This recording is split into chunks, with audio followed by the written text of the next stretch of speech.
Okay. Testing this first. Oh, hear myself. Looks all right to me. Obviously, sounds great. Okay, let's see where this is going to go. What's up, guys? The Strong Boys 19 here. Welcome to this late October live stream. This will be the first live stream on my channel with the new laptop and the operating work for these streams. I've seen a few comments already that have been sent a few hours ago. Pecky Peck, and if you guys are still here, thank you so much for the early comments. I'm going to see how I look. Hear myself in the background there. I think I look okay picture quality wise. Obviously, the audio's great. If there's a bit of lag, I apologize for that. Yeah. So I'm just going to go with the flow for this stream. It's once again going to be another update slash hangout, and I'm going to be telling you guys what I've been up to, and as well as for me to show you some more records I've decided to play on my record player pretty much ever since I had made the video where I shown you guys what other records I've been listening to during my 2-week break. Let's get on with the update first of all. I haven't bought a lot because I want to, keep it really, really easy and just comfortable for me instead of spending a lot of the money on records all the time. So I decided to pick these two albums to show for the update. The first one is an album that I've shown previously. It's at the back of my CD collection over there somewhere. I have been listening to the album a lot more, and I thought I might as well show it on vinyl right now. It's an album that I've considered to be a very strong album, and I love it so much more. To me, this is a future classic. It's a masterpiece, really. Billie Eilish, Hit Me Hard and Soft, and I decided to put this sticker on the sleeve instead of the actual packaging of the artwork. Well, I love this album very, very much that I would potentially like to do a video on this album. There was a first anniversary edition with the beautiful looking splatter, but I thought I'd pick up the record that's just in standard black, just like when it came out. And Billie Eilish had been such an addiction for me. There's a picture of her, and the material on this album really got better and better with every single listen. There are 3 songs that I consider to be my favorites on here. They are Chihiro, The Greatest, and Blue. There were other amazing songs on this album like Wildflower, L'amour de ma vie, Bittersweet. To me, it's simply one of my favorite albums of the decade so far. A lot of people have shared their views on Billie Eilish in such a very positive matter, not just with the art she's created so far, along with Phineas's involvement, but as a person, she has definitely grown so much so to the point that it makes me so happy for me to discover Billie as an artist. I was just so invested by not only just with the music, but with how far she had been progressing as a human being as well, just like all of us, really.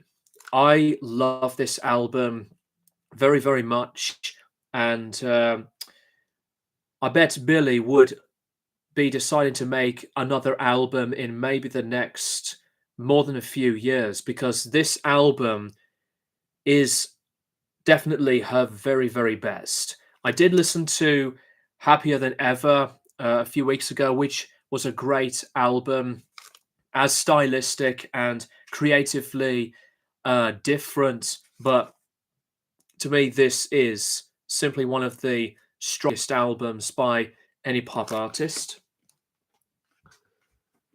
The second and last one was a recommendation from a new friend of mine who I've met whilst me and my brother were hanging out at an all night event at a place called Uproar. It's also the Asylum, so it's like a venue slash party place where they play extremely uh, loud variety sounds of music and genres in the generation of people, like Generation Z and some uh, younger adult folks there. Um, and this album was recommended to me by a friend of mine, and he recommended The Streets. This is the first one. Midnight Social. No need to apologize, mate. It's always a pleasure to see you. I'll get to the other comments in a minute, guys. This is a very strong album, and The Streets is basically a one-man artist, a one-man rapper, lyricist. It's a double album pressing, and it's like the early 2000s hip hop style.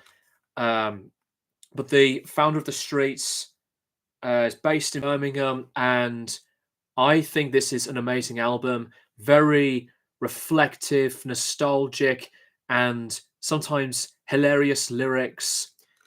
I don't think that I would be thinking of this as, like one of the best albums I've ever listened to, but it was such a brilliant album that I would recommend this album for those who are interested in the later direction of the style of music. Midnight Social, I haven't heard his second album yet. I'll have to pick that up. We'll listen to it first online, and then I'll pick it up if I'm really into it. So it's got some very interesting, quite creative and unique deliveries of loops to these different beats. It has, quite a lot of personality with some intriguing ideas that were added on this album. Original pirate material by The Streets. Very strong album. So that is the very brief update in less than 10 minutes. I'll get to the comments now. Pecky Peck, I've got 2 books recently. Wally Did You Know Wrong? A biography about Wally Nightingale, the guitarist who was originally in the band that went on to become the Pistols and Ozzy's Last Rites. Okay. I still have yet to get the Last Rites Ozzy book. Gothic Cradle, Billie Eilish is a lovely singer, isn't she? Yeah, she is just one of those vocalists that sounds, like nobody else. And normally I would say that through bands and artists that have been like pioneers, but Billy's naturally trained, and I was really digging into so much of the experience of her way of singing to the emotion that was coming out, as I was listening to the music, and Phineas's production on Hit Me Hard and Soft is just incredible. Very, very inspired. Do you like Status Quo? I do like Status Quo, but I'm not really a fan, Pecky Peck. Also, I saw your comments on the video of me sharing the albums I've played during the break, and I looked at your comment, and it sounded like that you were not very familiar with pretty much all of the albums I've shown. Just thought I would point it out there. It's fine that you never knew what the albums sounded like, and yet your taste has been really about a lot of indie, alternative, 90s Britpop styles of music, which is totally fine. Um, what's your plans for Halloween? Since Halloween is tomorrow, I would be heading out, and then I'm going out again to a post Halloween bonfire night event. I am going to be fully dressed up with some makeup as Ozzy Osbourne. You know, I was Joaquin Phoenix's Joker the last Halloween, and I loved it so much. I still have the made up um, clothes and the makeup to be the Joker again if I wanted to, but excuse me, but I wanted to be Ozzy Osbourne this year. Gothic Cradle. My favorite woman singer is Ariana Grande, um, Ellie Goulding, Taylor Swift, Katy Perry, um, and Pioneer. I respect Ariana Grande. She does have a unique voice. I respect Taylor Swift, but I am never a Swiftie at all. Um, I don't disrespect Taylor Swift. She does sound like a good person. She has a natural talent that is, so intriguing, but I just don't like a lot of the music. And yet she was never a folk artist to begin with. But I get why she wanted to be like this transitional artist from being pop to, a later style. I just think Taylor Swift is not my cup of tea. I'm more of a Billie Eilish fan, obviously, and Amy Winehouse, way over Taylor Swift. Ellie Goulding is really nice, great style of voice too. Um, but I rarely listen to the modern female artists of today. It's not for me to obviously discredit them, but when it comes for me to listen to a female artist, most of the time I would listen to the classics, like with um, Aretha Franklin, to the aforementioned Amy Winehouse, Ella Fitzgerald, Joni Mitchell. Um, you know, just anybody who really inspires me. Uh, and other women in metal, I like the vocalist of Arch Enemy. Yeah, I do like Arch Enemy. Um, I have respect for a lot of them, like with Courtney from Spirit Box, even though I have never been a fan of that band. Amy Lee is still really one of my favorites. I loved the sound of her voice as I was discovering some more of the artists and bands. But I always find Amy Lee to have, such a wonderful tone of voice, and her talent has been, still great to listen to. Excuse me. Midnight Social. I've been on a bit of a Rolling Stones binge at the moment, listening to some of their 80s and 90s albums for the first time. Yeah, the Rolling Stones um, post the classic 70s stuff, for some people, can be hit or miss. But for me, being a big Rolling Stones fan, there were some really good albums in the 80s. Tattoo You is one of my favorites. and I am a fan of the Emotional Rescue album. Dirty Work is not good at all. It's very weak. That's always my least favorite Rolling Stones album. I do like some of Undercover though. Um, it can be a hit or miss album for a lot of the fans, but in all honesty, some of the later Rolling Stones stuff I really enjoy. Voodoo Lounge is, to me, a good album, but it's not one of the strongest of, I guess you would call it a comeback album when they returned back to the blues rock sound. Um, I personally would prefer Bridges to Babylon over that one. Um, but yeah, a lot of Rolling Stones, obviously through the classic periods, are from the 60s to the 70s stuff.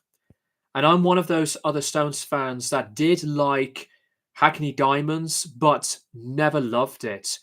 I do like what the album was, really about with their returns to bluesy rock style. Andrew Watt's production was better than the last two Ozzy solo albums. Um, but I just never thought of it as their strongest in years. I preferred the Blue and Lonesome albums. Album. That album's covers style of their selected songs. I I prefer to listen to more than Hackney Diamonds. It has been a long while since I've listened to a lot of Rolling Stones. I think the last Rolling Stones album I've listened to all the way through is Exile on Main Street. Exile on Main Street is, to me, my number one favorite album in their discography. However, I think their greatest album, a lot of people will say it's Let It Bleed. Some would say it's Exile on Main Street as their greatest. But for me, I would say it has to go to Sticky Fingers. That's really cool that you've been coming back to Rolling Stones recently, Midnight Social. Speaking of different records I've shown, and with these discussions, I want to show you guys some more records I've been listening to outside of the YouTube video making. By the way, I know I said this more than a few weeks ago. I will be posting my review of Korn's See You on the Other Side. I've got my note works for the thoughts of the songs to the lyrics ready to go almost. I will be doing that album review after this live stream. Hopefully, I will get the video done before my upcoming gig on Saturday. Not this Saturday, but the Saturday after this week. But I really appreciate the waiting and the patience. I know it has been over 2 months and well, nearly 3 months since my last album review, but sit tight still for now until I will be posting my See You on the Other Side album review for the Korn discography.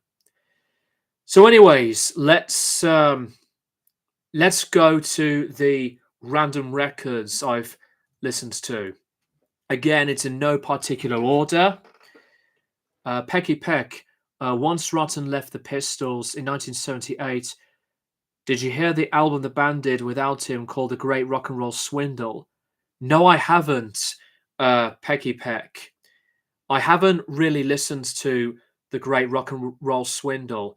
I only would just stick to, obviously, Nevermind the Bollocks, and yet I've not watched the film either. I will have to just check out those two tracks you've mentioned. But I've never been a Sex Pistols active listener as much as you. So, obviously, I love many kinds of music. Sex Pistols are still, a classic punk band, even though they're not my favorite. but I still enjoy them a lot. Right, random records time. The first one up, I have to play this because, I think it's not only a classic, it's one of those hip hop albums that still sound, incredibly dynamic and so presentable and powerfully perfect through the lyrics. Kendrick Lamar's To Pimp a Butterfly. This is one of, the greatest albums ever made. And obviously, loads of people would regard this as, one of the top five or even top three albums from the last 10 years. Obviously, this is Kendrick at his best. I still have yet to get Section 80, Damn, and Mr. Morale and the Big Steppers on vinyl. But when I revisited this album, I just had a great, great time. It's got really some of the very best pieces of material from Kendrick. I also played the Untitled Unmastered compilation even before I played this on vinyl, and I loved that compilation release too. And this is really, for what it is, it's still like as artistically creative and so diverse, but it's simply one of the absolute best in presentation and lyrical expression. Excuse me. Gothic Cradle. I'm getting motivated, confidence out and about, chilling on the swing in the park and listening to Slipknot. That's really cool. I'm glad to hear that. And that's the thing about music, because music is really the not only just the healer, but it's also the part of who we are as people. And no matter whatever kind of music we decide to listen to, it's really the biggest um, interest to have the sound of a voice to instrumentation that can be, tick all the boxes to let the music become such an involving thing in our lives, and we connect and relate to what's been said and what has been addressed through his or hers inspiration through the artistic expression. Played another hip hop essential. For me, one of my 10 favorite debuts of all time, Wu-Tang Clan's Enter the Wu-Tang 36 Chambers. This is the only Wu-Tang album that I have only bought and will obviously keep, because even if some of the later Wu-Tang Clan stuff may sound good, but none of them beats this. None of them knocks off the album at the top spot. It has been like over 10 years since I've last listened to this, and it is still an amazing album. This is a later pressing, I think from, excuse me, if I can find it. I believe it's one of the 2010s remasters. The text is so small, but nevertheless, it's an album that is, a straight up masterpiece. Straight up, as in like it's an instant and as an important banger of an album.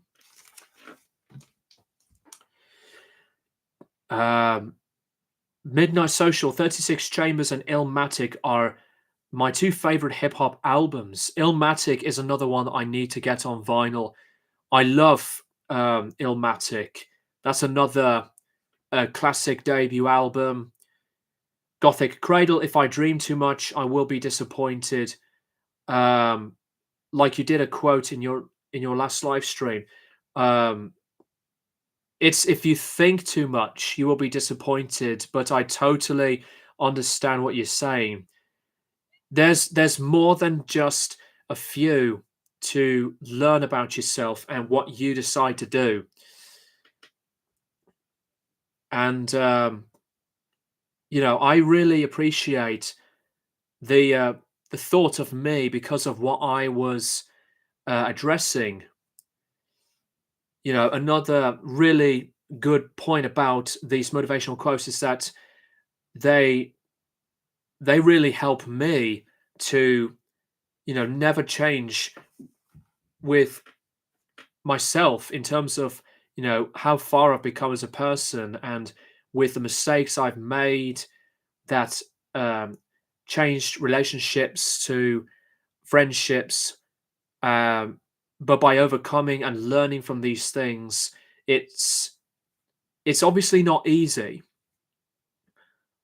I might as well like repeat these again for those who are not here to hear them before, um, or if they have heard them before, I might as well just repeat them again. If you trust too much, you will be betrayed. If you speak too much, you will lie. And that's another very important thing as well.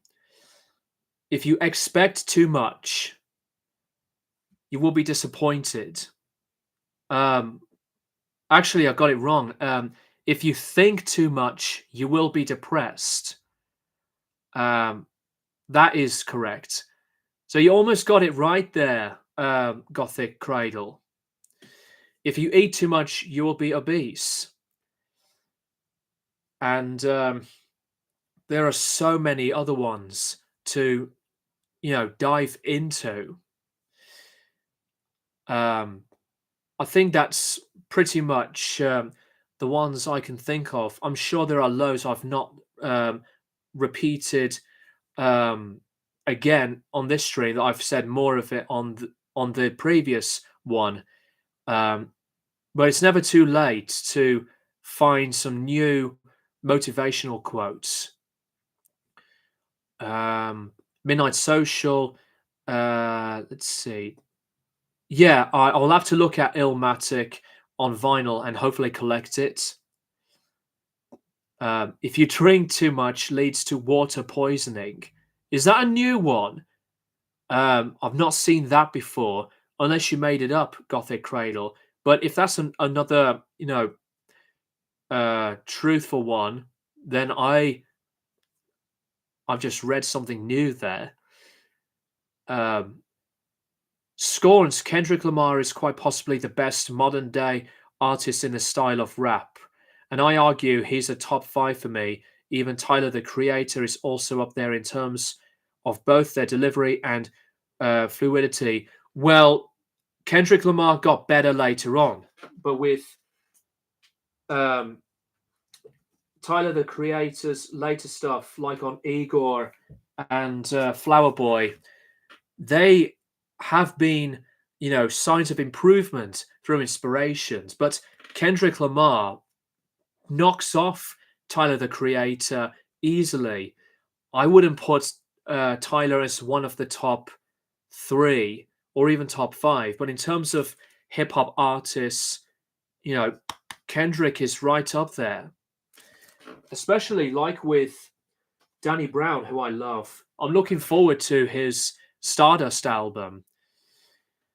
Ryan Rupre, I'm doing really well. Good to see you. Hope you are doing good as well. Scorns, my favorite hip hop album of all time is NWA's Straight Outta Compton. That's another milestone classic. Nobody like them sounded raw, primitive, and had a unique blend of hip hop and rap with such an energetic presence. Gothic Cradle. Nobody is perfect in this world, and always focus on yourself. That's very true. There's no such thing as perfection in anything in life. what we all experience and face can lead us into something that is worth the anticipation, worth the experience. But if there are some upcoming obstacles, we have to embrace them and we learn from them. Even if we make the mistakes that hurt other people, never never disregard yourself because of a mistake. If it's something small or big of a mistake, don't dwell on it. Um, Ryan Repray, it's your birthday today. You turned 28. Happy birthday, dude.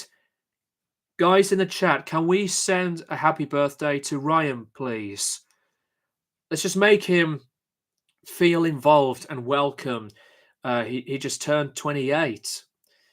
I mean, I'll be 31 in um, less than 2 months. Ryan again. Dr. Dre's debut album is my favorite rap album of all time. The Chronic, yes, another fantastic album. That album helped me cope during the pandemic in 2020. It is really great that music has been giving you the uplifting approach to focus on yourself for the better.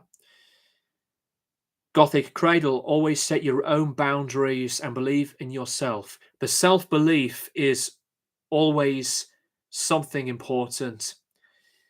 The whole boundaries thing, sometimes I had quite a hard time to understand these boundaries of other people, but when I was learning more about it, the boundaries have to be set for themselves to be comfortable with who they want to be and whoever they want to bring into their lives.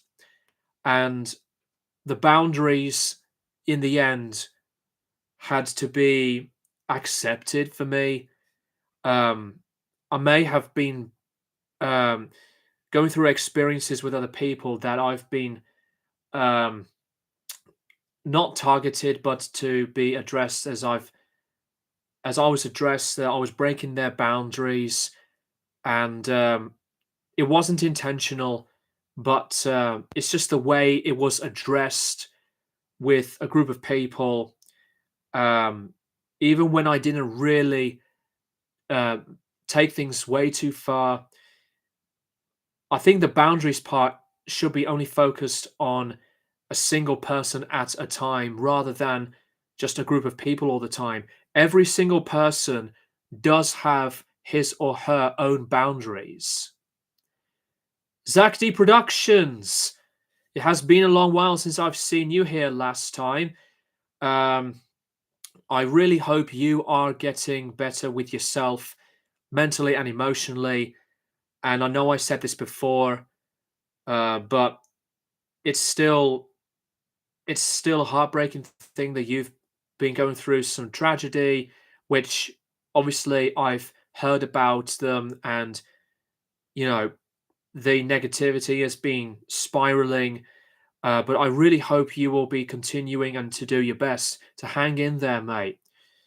Um, so I would have to say that never change yourself. Never change yourself, Zach. And I always appreciate your time being here. Um, the boundaries part, I understood it because when I didn't understand it, when I was dealing with some people who um, basically just manipulated me, and that I don't want to repeat that part of talking about it ever again because that really has been addressed from my thoughts of 2024, that I decided to end it to um, not have it shown to the public on my channel. I decided to take it down. I've addressed it on the live stream, um, like a few weeks after that video was up that I wanted to move forward, think about myself for the better. And actually, it has been like a year today, I believe, or a year yesterday that I was in like a rough patch, and so I decided to wear a mask to hide my true feelings. Hence, that's why I was Joaquin Phoenix's Joker in Halloween and post Bonfire Night in late 2024. Uh, and I had a great, great time. But anyway, this year has been so much better for me, and I have been focusing on myself with productivity to work on more of the music, and I've been active with more of the weight loss, doing loads of these 40-minute walking workout exercises, and they really have been a big help. I haven't been to the gym pretty much on the night when we all heard the news about Ozzy's passing. Um, and last week was 3 months since he left us. Fucking hell. I'll get back to the random records showing in a minute. I'm just reading your comments for now. Ryan, been listening to Black Sabbath last month. I was going through their albums lately, and I was specifically into the Dio era albums, including Heaven and Hell. Yeah, the Dio period is really one of the best rebirths of heavy metal. I'm still a fan of the Dehumanizer album. I still love a lot of Mob Rules, but I'm always more of the Dehumanizer fan, just a little bit. Have you been listening to interesting albums lately?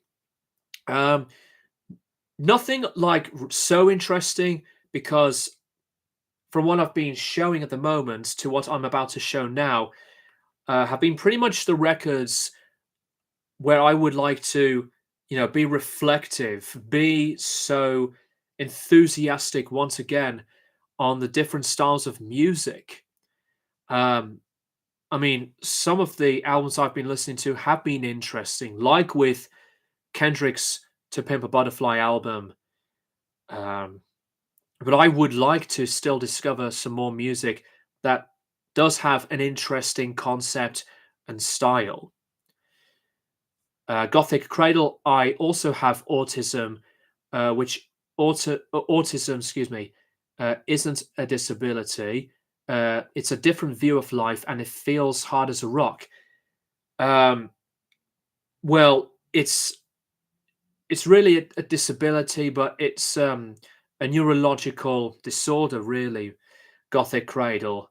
Um, but even though you are autistic like me, in real life, um, to tell you the truth, a lot of people with autism shouldn't really put themselves down, as they are as fortunate.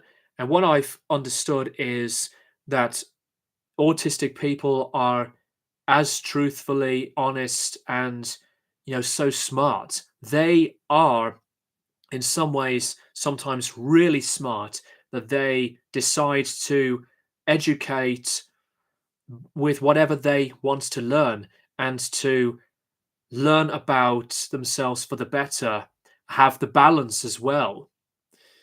um, I have been going through some of these times where I was, learning how to cope with it. I used to didn't really feel comfortable about it, but it does have its pros and cons for sure, like anything in life. But you know, you should really just accept yourself for being who you are.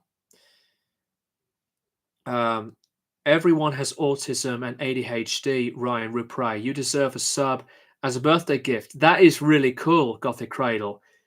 Obviously, not everyone has autism, Gothic Cradle. You've mentioned about ADHD. Some people would have some disorders like with anxiety to other struggles with whatever he or she's been going through. Um, but I would have to say that you're always really lucky to have the people you have and with whatever you have to make you feel happier. Um, it's obviously a lot of time to enjoy yourself. Ryan Rupre, even though I prefer the original 70s lineup era, I still appreciate the other eras as well. Excuse me. I I do think that Black Sabbath's discography is simply one of the best, and it does not always have to have the classic lineup with Ozzy Osbourne, Tony, Geezer, and Bill. The Tony Martin period is one of my most favorites. As a Black Sabbath fanatic, this one is going to be quite controversial for a lot of fans, but my least favorite period is really the Born Again lineup, the Ian Gillan era of Black Sabbath. It could have been the Seven Star era with Glenn Hughes because of their disastrous, very brief tours, as Glenn was obviously dealing with alcoholism and, you know, the drug taking at the time. But I've never been a Born Again fan. Not that I hate it. I just think that it was an era that was so small that I respect it. It's not for me. Hence, that's why I put Born Again as my least favorite Black Sabbath album. Dio was a legend for writing these amazing songs featured on Heaven and Hell, Mob Rules, and Dehumanizer, and all of them are masterpieces. Heaven and Hell is the top one. And I just think Dehumanizer is brutally underrated. Having both autism and ADHD is really tough, especially when you cope with everyday life. It can be leading to burnout, like I've experienced burnout. But another thing that I was, keeping myself good and well enough for my well-being is to think about self-care. And that is one of the other things that I wasn't really thinking about for some of the time around late summer of last year. But self-care is definitely one of the best things that you should really consider doing. Self-care doesn't always have to involve a lot of work. If you just need a reset, if you need to rest without feeling burnt out and drained even further, then never think about doing nothing to be a negative. It's not a negative if you just need to get yourself into a comfortable frame of mind. If you want to take things down a bit, take it easy with not a lot of things going on, self-care is important. And I have been pretty consistent with that for myself outside of making videos and outside of me being a musician. So that is something very helpful. Gothic Cradle. Halloween is one of my favorite seasons of all times, which my birthday is 9th of October. So you were born on the same date as John Lennon then, and Sean Ono Lennon. Didn't know that's Gothic Cradle. I just found out a really cool thing that I was born a year later after Depeche Mode released their Songs of Faith and Devotion live album. That came out in December 1993, and I was born a year later. What a result. Ryan, the Deep Purple fans will mostly gravitate towards the Born Again album. I mean, I am a fan of Deep Purple, but I have never been one of the Black Sabbath fans to um, not understand. I understood the album, but as an album, I just don't care about it as much. It's just a decent, mediocre album. Um, but it's cool that you found that quite interesting. Um, oh, Halloween is also your favorite season, Ryan. That's nice. Um, you were born 2 days after Deftones released their Around the Fur album. That is brilliant. That is one of my top 5 Deftones albums. Midnight Social, Appetite for Destruction came out a few days before I was born. So you are a close to mid. Let me start that again. Fuck, I lost my train of thought. Brain farted there. So you were born closely to the latest 80s, like the almost to the end of the 80s there, Midnight Social. That's really cool. Even though I don't like the album. Let's go back to the records. Another album I've been listening to that's probably one of the smoothest albums I've listened to from the 90s, even though this is a 2020 remaster. Sade's Love Deluxe. It's a beautiful album and it's completely free. Loads of, I would say, comforting, lush, and pristine mixes of tones. Sade's another one of my favorite vocalists, and it's possibly the smoothest remaster I've ever heard. I still have yet to find some more albums to fit in that that topic, but Love Deluxe is incredible. Love this album. Ryan, for me, 1997 was the perfect year to be born. I was born in late 94. No Ordinary Love is my favorite Sade song. That's a classic song. The opening song on this album, brilliant pick. I still have yet to buy Diamond Life on vinyl, which I have on CD, and the second album, which I forgot the name of. I know it's the one with Sade wearing a blue shirt. Promises, I think that's what it's called. But I can see why a lot of people love this as their favorite and her best album. Love Deluxe, very strong album. Gothic Cradle, in my club last week, I've made a Joey Jordison Volume 3 mask and it's still in good condition. Brilliant. What is your club, Gothic? Revisited one of my favorite bands. I've just mentioned about this band from my last record rambling video after my break. Slow Dive's Pygmalion. This is another really, really different but as artistically unique album. Youth Club. What is the atmosphere like there, Gothic? And what kind of music do you play at the Youth Club place?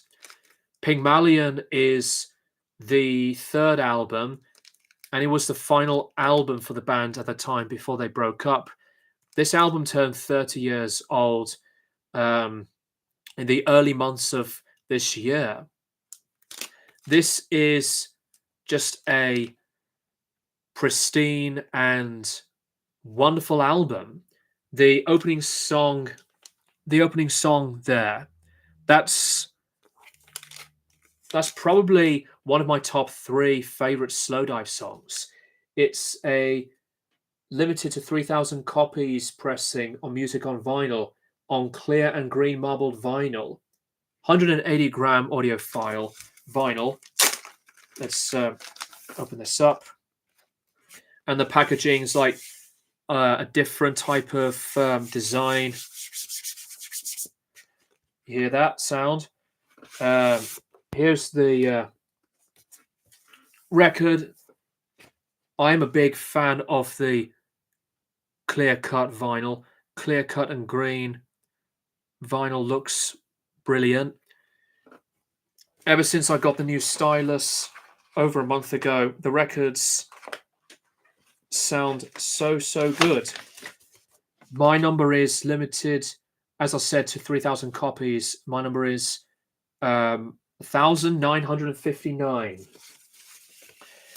I still have yet to buy the other music on vinyl releases of their, their EPs.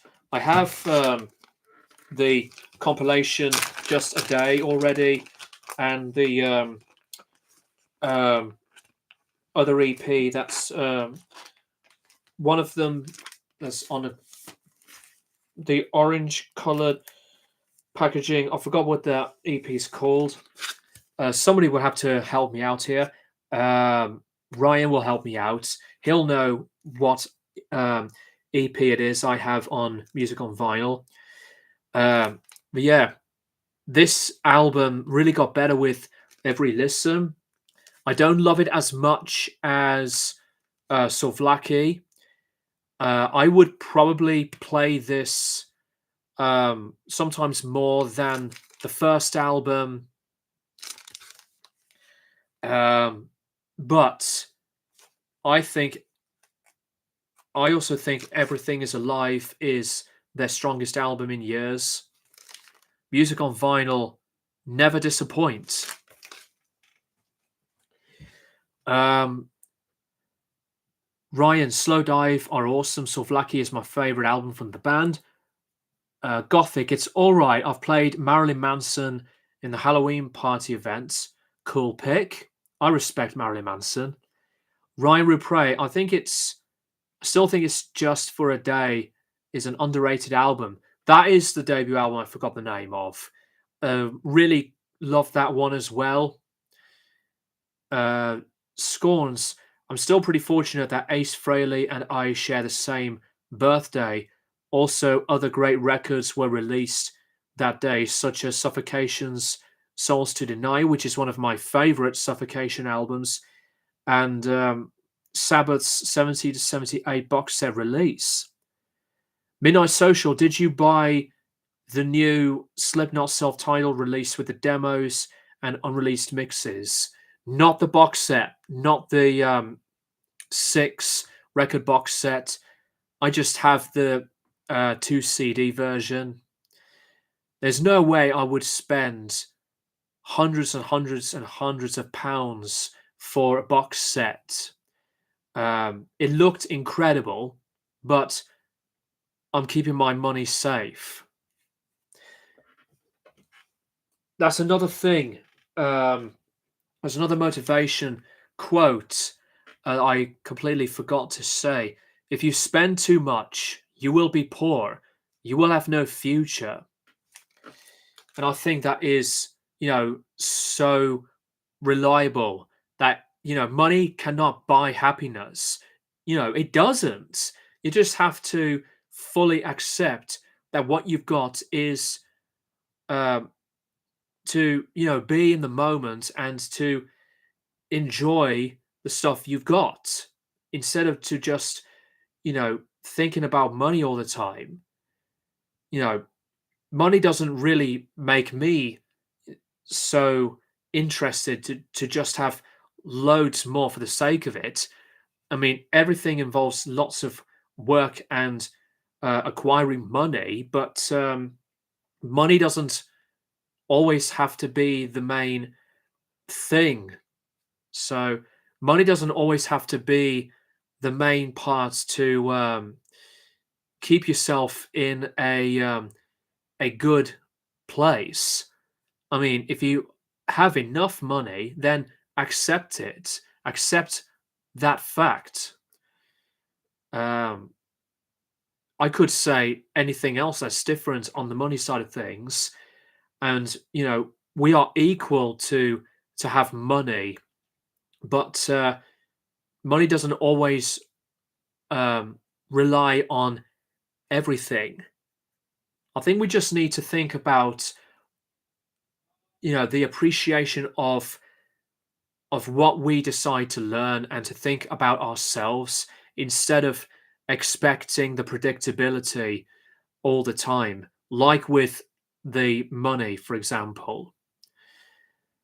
Um, Ryan, I agree with that philosophy. Money is just a bonus reward, but it's also something people have to work for. Exactly that. Gothic, always keep saving up money. It's all about treating yourself, but you need to plan it first. Planning stuff most of the time involves money, but like you said, it's all about treating yourself. But not I'm not really a person that just thinks about treating myself for just having a lot of money. I should just really be mindful of what I will be going into that involves money, and loads of things involve the investment. And I don't think about money for a lot of the time. And, you know, I just find it to be sometimes a repetitive way of thinking to just think about that same thing when you can just embrace more of the facts of whatever it is you're doing, that it does involve money. You make money out of something, but once you spend some more of this or that, you know, what's not to like about the things you already have got? Decided to pick up these two albums. I've not played them yet, but I've been thinking about this band pretty much from the recent reports about one of my favorite bands that has been on a hiatus and maybe a potential end. That is Faith No More. This is the 180-gram audiophile vinyl Angel Dust. This is one of my top favorite albums of the 90s. I would see this as also one of the 10 greatest albums of the decade around that time. This goes in alongside with, you know, the grunge classics, the Tens, the Super Unknowns, and, In Utero, people would say Nevermind as Nirvana's greatest album. And yes, I agree. But, greatest albums of the 90s, this one goes in that list. This does have the cover of Easy. And I'm not going to flip the record packaging over because, it's not a pleasant sight of a back cover. The track listing on the later pressings, in my opinion, is better than the original track listing when it first came out. This remaster is, amazing. It's one of those albums where it just goes all out with personality. It's full of character. It's schizophrenic and, full of paranoia and intensity, melody, and it's got a big a big presentation that takes you to many mental places. Faith No More at their best. And I love this album too. King for a Day, Full for a Lifetime. Music on vinyl, 180 gram. This has always been my second favorite Faith No More album. I did participate from a collaborative review with the Metal Meltdown on YouTube more than a few years ago. And we did talk about all of the Faith No More albums in brief details and sharing the opinions, but I have been really thinking hard for me to review Angel Dust in the fullest, uh, most proper review because I love this album so much. And I thought to myself, since I already did talk about this album with the Metal Meltdown um, on his video, a lot of the time I'll be thinking, no, I've already talked about it. But if you guys want me to do a proper review of this album, then let me know. King for a Day, Fool for a Lifetime, in my opinion, is almost just as like banger after banger, like with Angel Dust. Some of my most favorite Faith No More songs ever are on this album, like with Cuckoo for Kaka, Ugly in the Morning. Ugly in the Morning, that's the perfect hangover song. The Gentle Art of Making Enemies, I love Ricochet. Take This Bottle, title track, King for a Day, Just a Man. You know, it's obviously very noticeable for it to be guitar driven, but it has its own characteristics and its own style. And I love this album that strongly. Excuse me.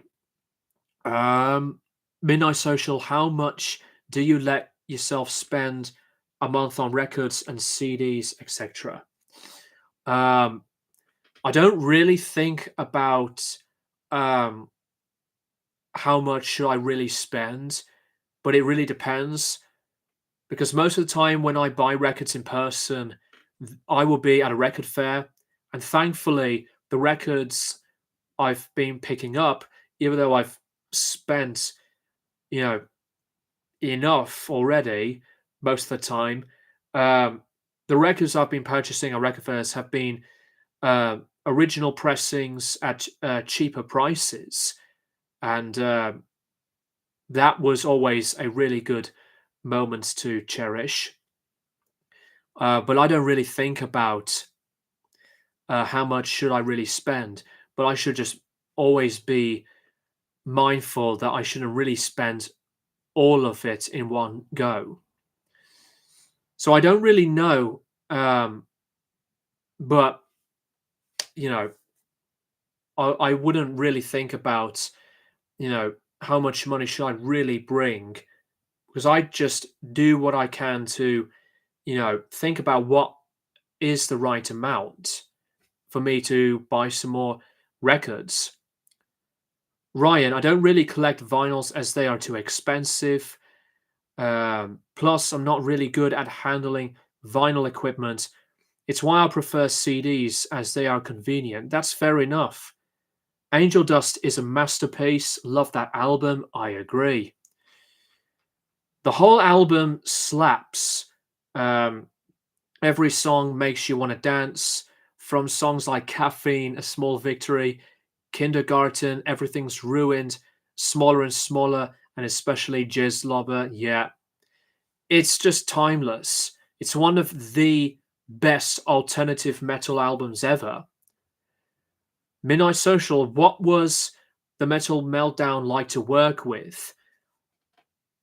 I think it has been a privilege, to be fair. I have been a subscriber to him before we decided to, make it work out. I always really enjoy his way of reviewing this or that album. His no fucks given responses to the trolls, like the fanboy drinking games. You know, he's he's opinionated, but with honesty and some humor, and that's what I really like about him. Um, I doubt that he's watching this, but even if he isn't, you know, it was a really, really good fun time for me to be one of them as a featured guest for being involved with him in the first place to make that collaboration happen. Yes, it was my first time when I was using the Zoom app. I had no clue how it worked. I might get Zoom on this new laptop if there's going to be a collaboration with anybody else. Um, so I'm still um, like a beginner, but it was a fun time for me to, be around with the Metal Meltdown for his video. Um, Ryan again, the grooves, the drumming, the guitar riffs, Mike Patton's vocals are extraordinary. Yes, I always adore Mike Patton, and yet some people may not know this. Maybe they know, um, but unless they knew about it but haven't really been thinking about it further since the recent news about Faith No More. Faith No More was never Mike Patton's band. Mr. Bungle was his band that he founded or co-founded, but he wasn't with Faith No More to begin with. And I think that's what a lot of people sometimes never really thought about.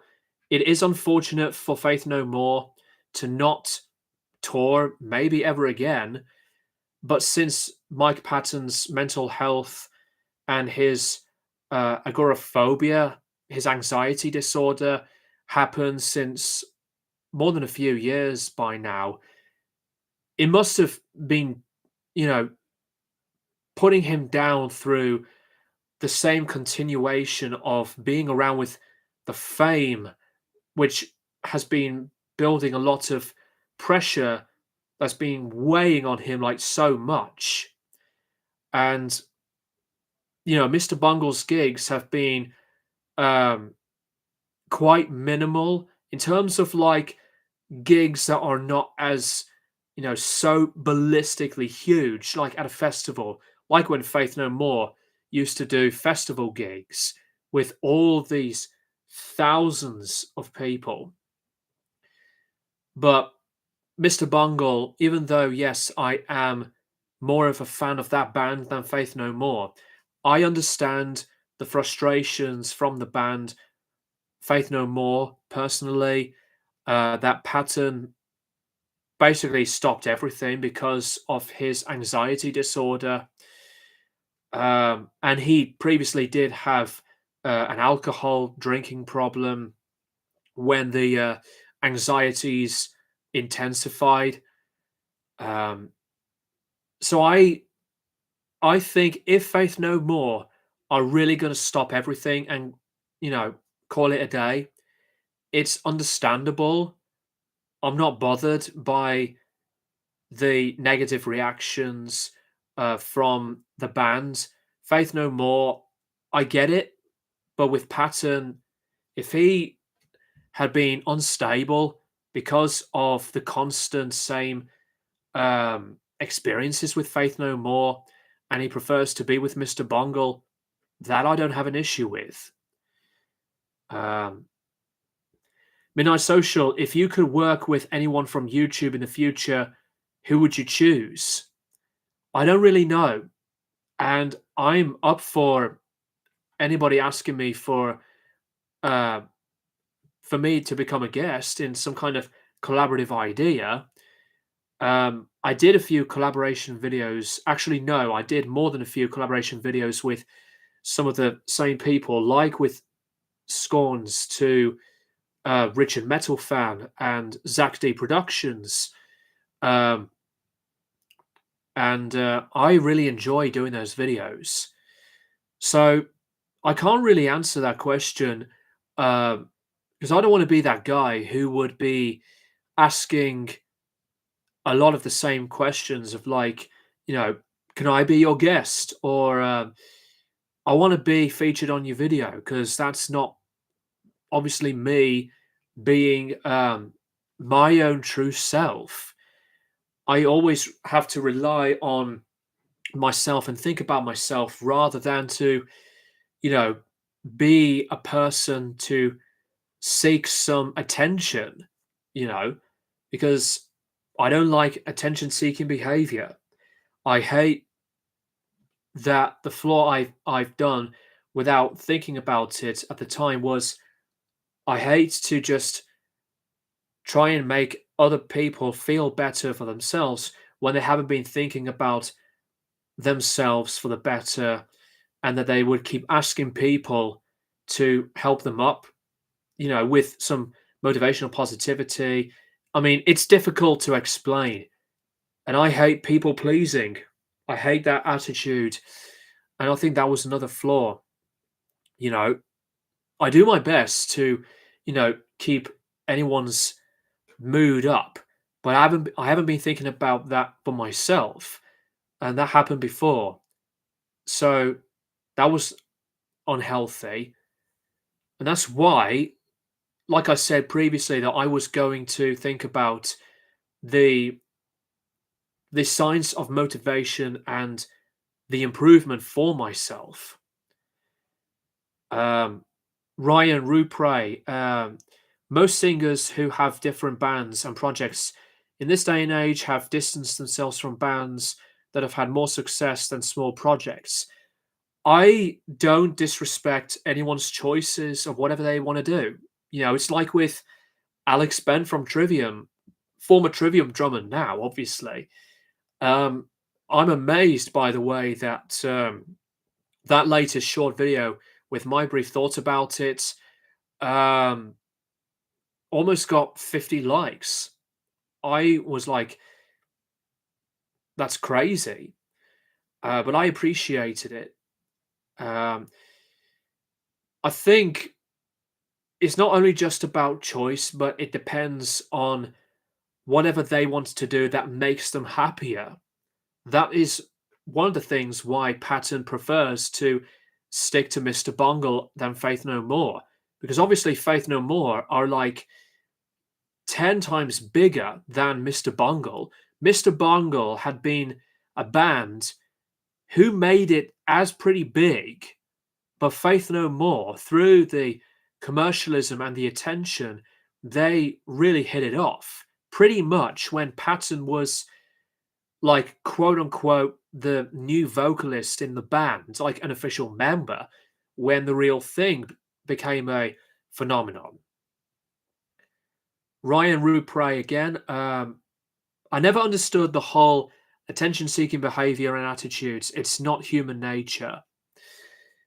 It's human nature as humans do feel that way, but the nature of that behavior is so dumb minded. Gothic attention seekers are annoying. Um, yeah, attention seeking behavior um, disrespects not only the people around themselves, but they're disrespecting themselves so much more. They haven't really been thinking about how they truly feel, both on the inside and the outside. It's like they would seek some validation. And why would they want to seek validation and acceptance? Because of feeding that negative way of thinking and expression to other people, rather than they should just think about that for themselves. I don't want to be just saying a lot of this stuff that is so negative, but I'm just trying to prove a point here, because I think sometimes, in this day and age, people don't really seem to follow whatever frame of mind these people have been uh, not forcing, but to just go themselves into these types of ways without thinking straight or without thinking about it first. Let's go back to the records. This one I've not played, but I want to revisit this. It's a 2015 beautiful pressing, a reissue of one of my favorite, if not my favorite, film soundtrack of all time, Taxi Driver. I still love the film. It's pretty much one of my top 10 favorite films of all time. And when I reviewed it, it was a blast. The album cover artwork is just brilliant. And if you haven't got this, I would recommend it. Even some of the prices of this maybe like become steep, but if you haven't got this, if you don't want to spend the amount of money or whatever it is that this record is showing, with the amount of money, look it up on Discogs because the packaging is brilliant. And this has got, loads more songs than the original version from 1976. I really connect with this soundtrack so much. And for what it is all about, for those who have seen the film, this soundtrack perfectly describes and sets the not only experience but the progressing and um, I would say the shit. What is it? I was trying to say the um, continuation of mood. It has its bleakness, it has its atmosphere, but the instrumentation is gorgeous. And this is a kind of soundtrack that sometimes would make me feel, so connected through the emotions been that have been performed. The sound, the sound was cast, and it connects with me personally. I adore this soundtrack. It's pretty much like always my number one. Gothic, when people who are so negative are just jealous, which they don't get what they want. It's another very pointless thing to really think about people in that way. Not like with your comment, but in terms of people being in that way, that's another stupid thing. Um, okay, Ryan and Gothic are responding to each other, which is great. Another example of jealousy is fan bases and cult followings. Midnight Social. I think my favorite soundtrack is Blade Runner or Tron Legacy. That's surprising there. Midnight Social. I haven't heard of Tron Legacy yet, but I have the Blade Runner soundtrack on vinyl. Another record I've listened to since I decided to, be productive and tidy my room from in my opinion, one of the best later bands in terms of ambience to some electronic and the overall presentation of sound. Boards of Canada, Tomorrow's Harvest. This is an original pressing from 2013. It's a double album, and I've played this for the first time in more than a few years, and it's still one of the strongest albums in the later continuation of the genre that I've heard of. I have yet to collect the earlier stuff, but this was the first Boards of Canada album I've bought. Tron Legacy is all by Daft Punk. Okay, I'll have to collect that then. One of the one of the wish list albums is their album Random Access Memories. Still need to get Discovery and the other album. Ryan again. To Midnight Social, Nine Inch Nails did a soundtrack album lately. Yeah, I think it's on the latest Tron film, isn't it? Gothic, and they just have a different life and uh, different upbringing. They haven't got a decent life like we have. If you look at someone's perspective, you'll get a better understanding. That's the revealing part. If you will later on reveal who these people truly are, then you have to make a choice. You know, not everyone has to understand you, not everyone has to like you. But if you feel close to the people who knows about you by your personality and with who you are, if they connect with you, those are the kinds of people you have to stick to as long as you can. And of course, friendships can lead into these breaking points through tensions of whatever it is. But even if you decide to take a break from them, even if it's not negative, a break is completely worth it.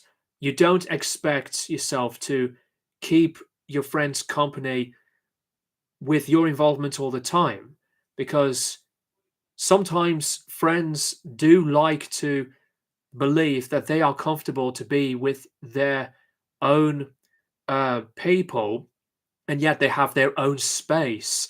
They can have their own space and personal choice to have, their own comfort zone.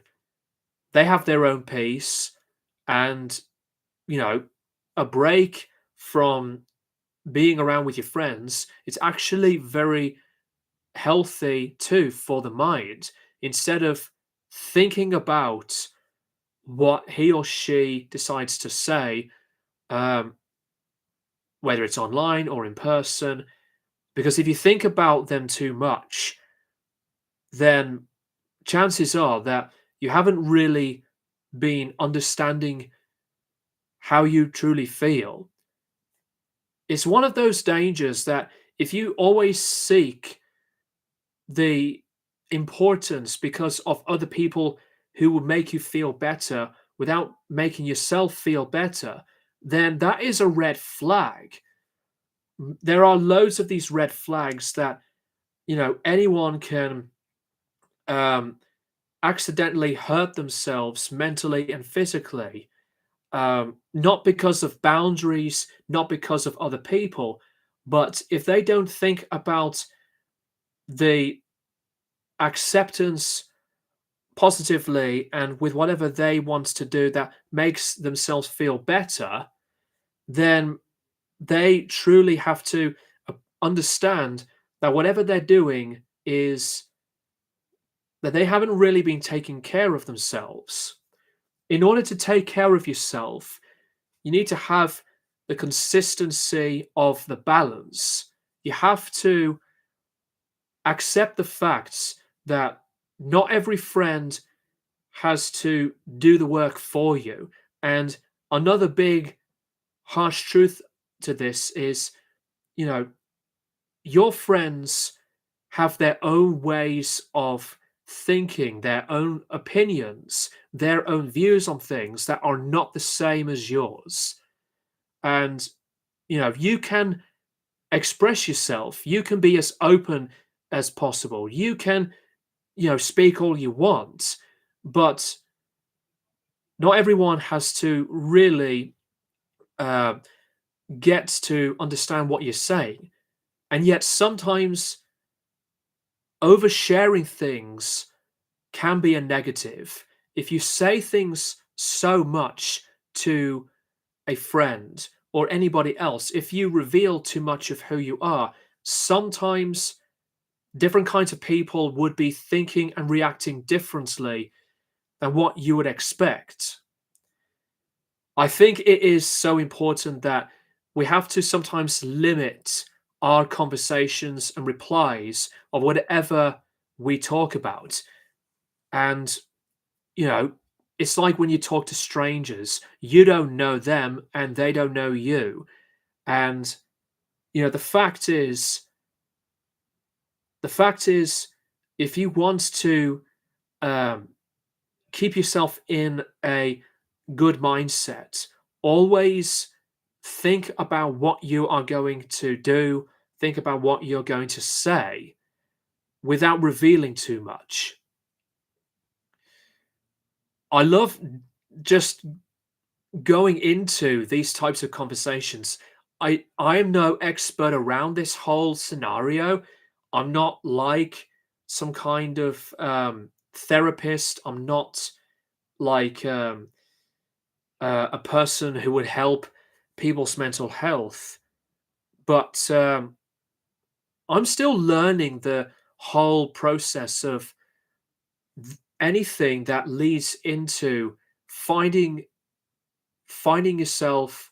And we continue to learn about anything that sounds intriguing, and how far we all decide um, to become better people.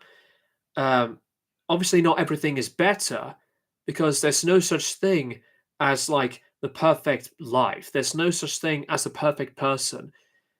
The only thing that is perfect is that you are in the present of time, as we are here right now, to just enjoy any moment of time without predicting the future, without dwelling the past, because there's no point wasting more of that time. It's all about in the now. Excuse me. I know I've gone on about this, and if it was so much for you to digest, then you know I apologize. But what I have been saying right now is like I've been speaking my mind. Some of the things I've said may sound negative, that people may not agree with me, but that's okay, because we are human. Um, Ryan at Gothic and people in the dedicated fan bases compare other bands, but they sometimes have a negative perception over which band is better. That's kind of like gatekeeping in a way. They prefer this band to that band, and say that band sucks, or the other way round, which is stupid. Midnight Social, as it's Halloween, what is your favorite horror movie? My favorite horror film of all time is the original Texas Chainsaw Massacre. I haven't watched that in years. Um, Besides that, my favorite film of all time is The Silence of the Lambs, which people will say that is a horror film. It's not always horror for me. I would see that as like a psychological thriller. It has horror elements, but in terms of straight up horror, Silence of the Lambs is not always it. But in terms of just classic horror, Texas Chainsaw Massacre for me. Uh, Thank you for the responses to what I've been saying, Gothic. Um, my favorite horror film is Friday the 13th, Saw, Terrifier, and It. I've seen the Saw franchise. I've watched all of it on Blu-ray. I'm a fan of some of the films. Um, Stephen King's It. I think you're referring to the It films from the last decade, not the one with Tim Curry. Um, Friday the 13th, the original film, is one of my most favorites. I think some of the later ones uh, are just as great, although some of the later stuff have moments of mediocrity, few weak films as well. Um, Ryan to Midnight Social, I have three favorite horror movies of all time: The Exorcist, uh, Dracula, the Hammer horror film, and Salem's Lot, the 1979 two-part film. Those are really good picks there, Ryan. Gothic, we're not just robots, we're humans. Uh, Michael Jackson's Thriller is my favorite song. What's not to love when it comes to that classic? I love some Michael Jackson, anyways. Few records left to show, and the last band I've been revisiting and listened to since last week is Tangerine Dream. But I'm going to start with the album that I've revisited first, and that record is Tangram. Tangram is one of my most favorites. It's an excellent album. This was Tangerine Dream's beginning of music through the 1980s. Love this album a lot. The next one, Hyperborea, which I've played earlier today, as well as the one that I'm going to show next. Hyperborea is another excellent album. Some of the later Tangerine Dream albums have the synthetic and synthesizer driven rhythms, but I really enjoy quite a lot of their 80s stuff, and I love that album cover. Very, very much like one of the strongest 80s albums from the band. Here's another one that I just call it a classic right now. I've cited this as my favorite Tangerine Dream live album for a long time, but it's just a classic. I love this album. Logos, live album, recorded live at Dominion, London, 1982. It's got many different parts to the track Logos that are just mesmerizing and dark in places, to not only futuristic but sometimes full of character. I know I said that word more than a few times enough already. It's energized. It's, just joyful. Incredible live album. And the last song, the second one, Dominion, one of my most favorite Tangerine Dream tracks of all time. I adore this live album. Stratosphere, which I've revisited, and it's just a classic. This was near perfection for a very long time, but when I was listening to Stratosphere, it's always really one of my top 5 favorites. If you looked at the picture before I started the live stream, that was the picture. It's the back cover of this classic album. Stratosphere's picture of artwork is my favorite Tangerine Dream album cover, along with Force Majeure. And the last one I've played is Exit, another one of the later released albums made in 1981. I do recommend some of these 80s released Tangerine Dream albums, because as much as that I adore the 70s stuff with loads of the soundscapes, the ambience, and the intensity of sound, I really do recommend and advise any listener of Tangerine Dream to listen to the later stuff.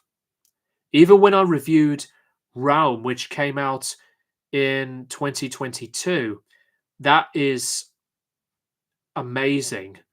And I really, really am glad that my album review of that has got a lot of attracted attention. So it does mean a lot. Ryan, Zeit is my favorite Tangerine Dream album. It's also the album that I fell asleep to alongside Klaus Schulze's Cyborg. Zeit is another one that's one of the top five or almost top five for me. Force Majeure is my all time favorite album from the band. I love Rubicon, Phaedra.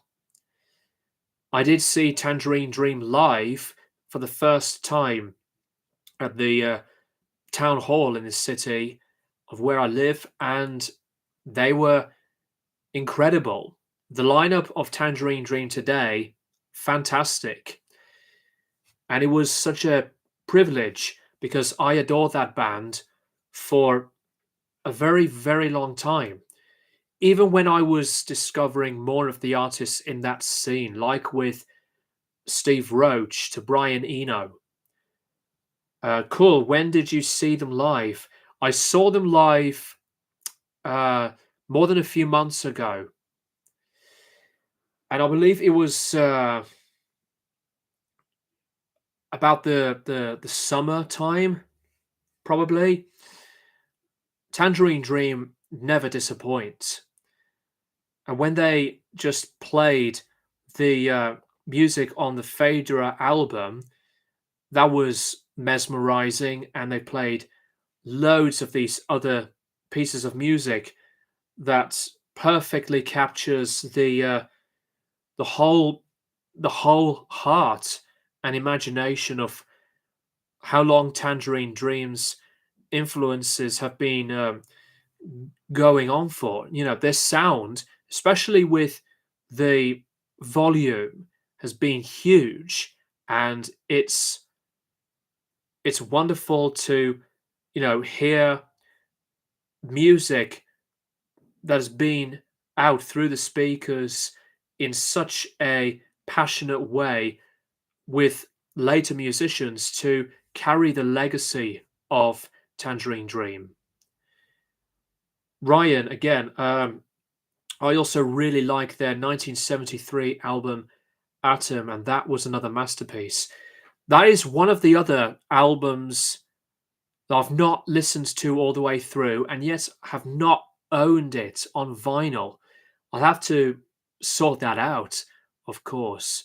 Um, I could really still decide to listen to Tangerine Dream and find some inspiration.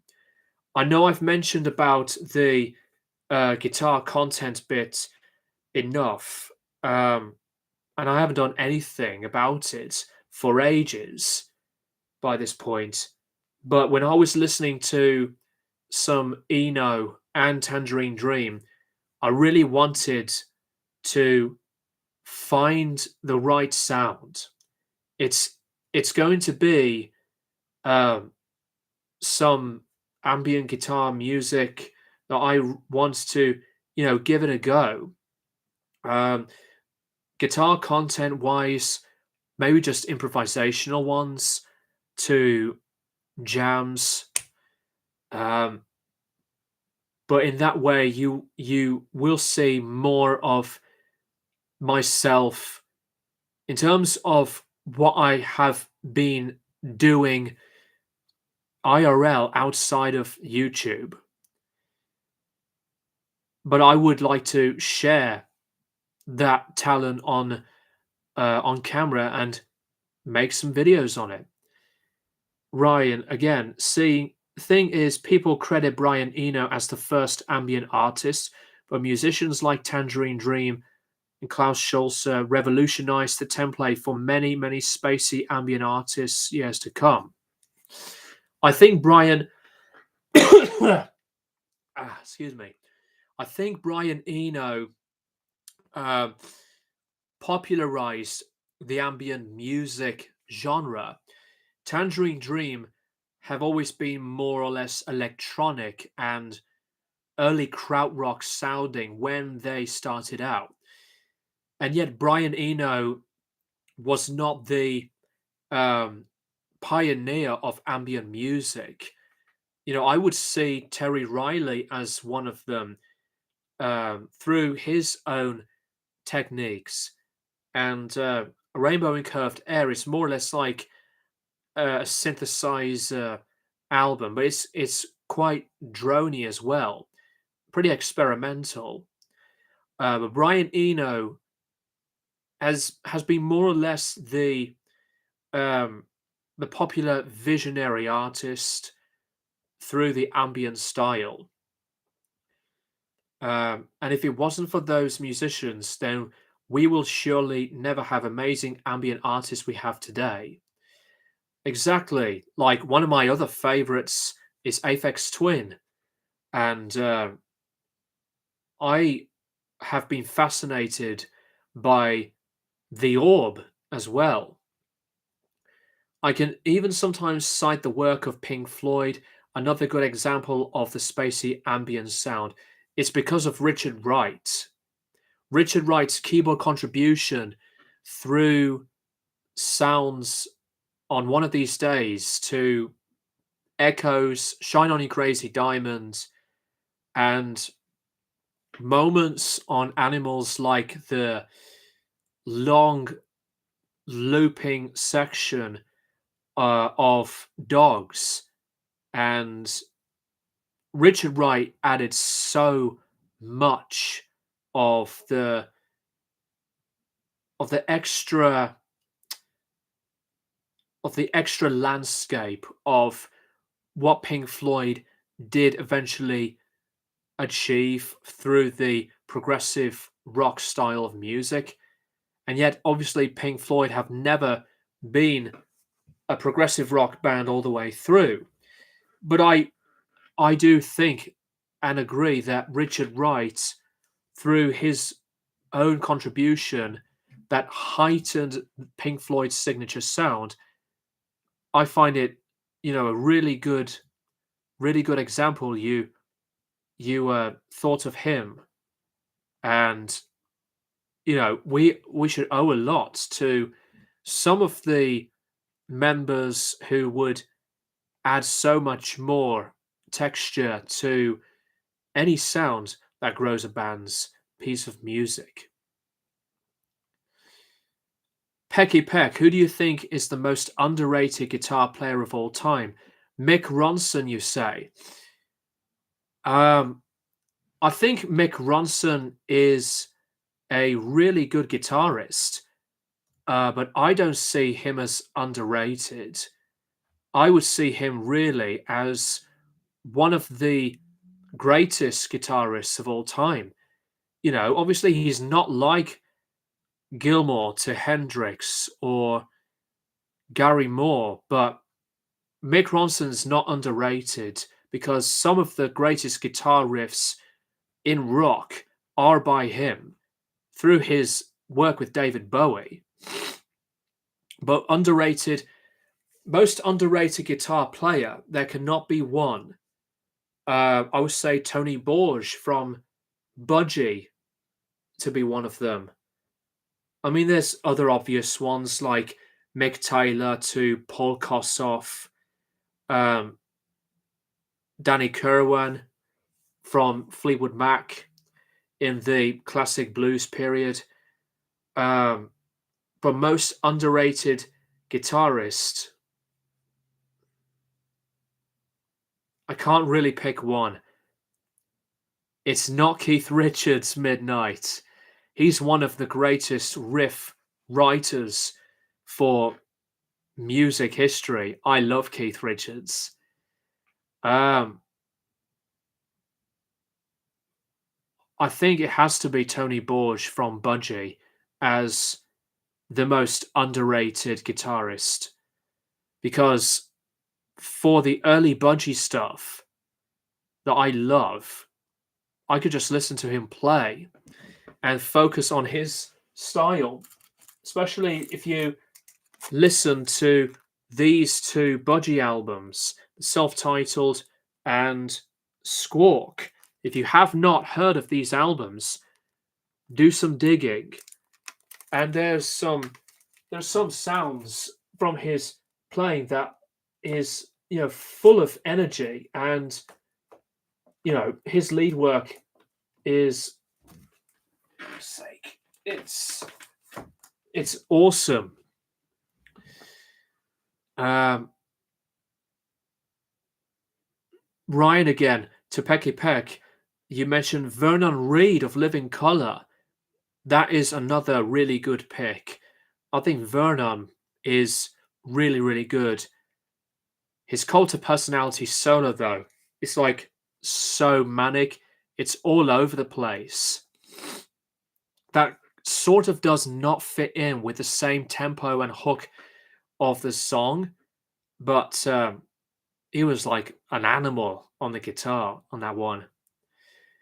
What's your favorite survival game? I'm not really a consistent gamer, Gothic. The only times I play games are with friends of mine, and I would like to play Lethal Company, and you know, always have a great time with that game. But I rarely play survival games.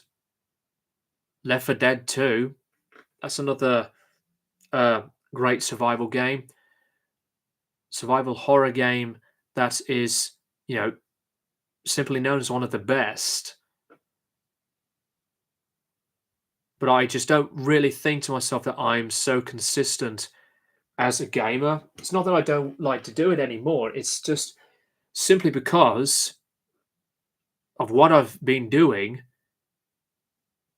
That's what I just decide to do, to create some music, play live, playing guitar, make videos, obviously, and sometimes I will play some games, but it's not as consistent.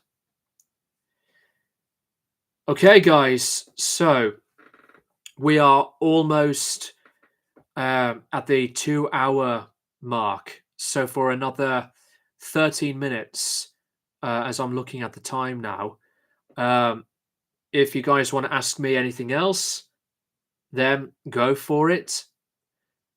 If you have anything to share, feel free. But if not, then I could just wrap it up here. To the people who have joined in, Pecky Peck, Gothic Cradle, Zach D Productions for a bit, um, Scorns, Midnight Social, um, Ryan Rupre. Hopefully, I'm not missing anyone out.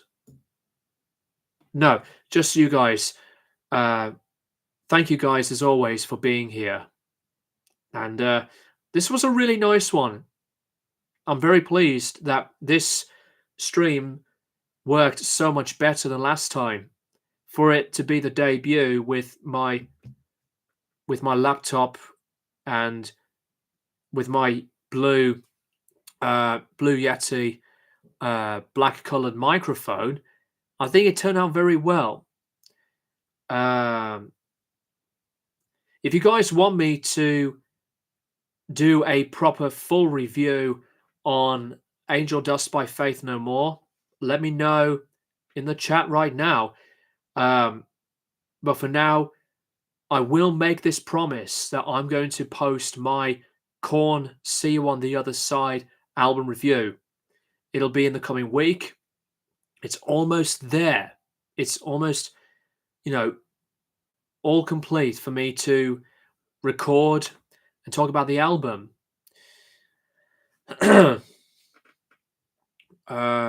Midnight Social, enjoy Halloween, mate. I hope you enjoy your Halloween too. And Ryan, happy to be here, man. Keep up with the amazing videos. Cheers for that, Ryan. It's 10 to 10 in the evening where I'm at. But I hope you guys enjoy the rest of your day or evening, wherever you are. And always know that you are worth it. Appreciate the moments that you're in right now, whether you're by yourself or with your loved ones. And you can really just always be truthful to who you are. Gothic, I'm so delighted. Hope you have a good Halloween. You too, Gothic. I appreciate every single one of you for being here.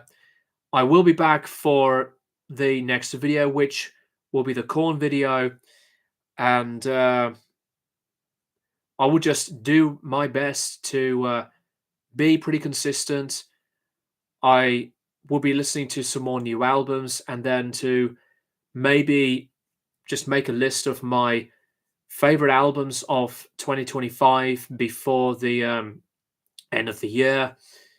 Let's just hope that we'll continue to adapt and improve, and to, you know, be mindful, uh, be very open and expressive, but to always enjoy everything that makes you be you. Anyway, much love to you all. Thank you guys for watching, and I will keep you guys posted for more videos and another live stream in the near future.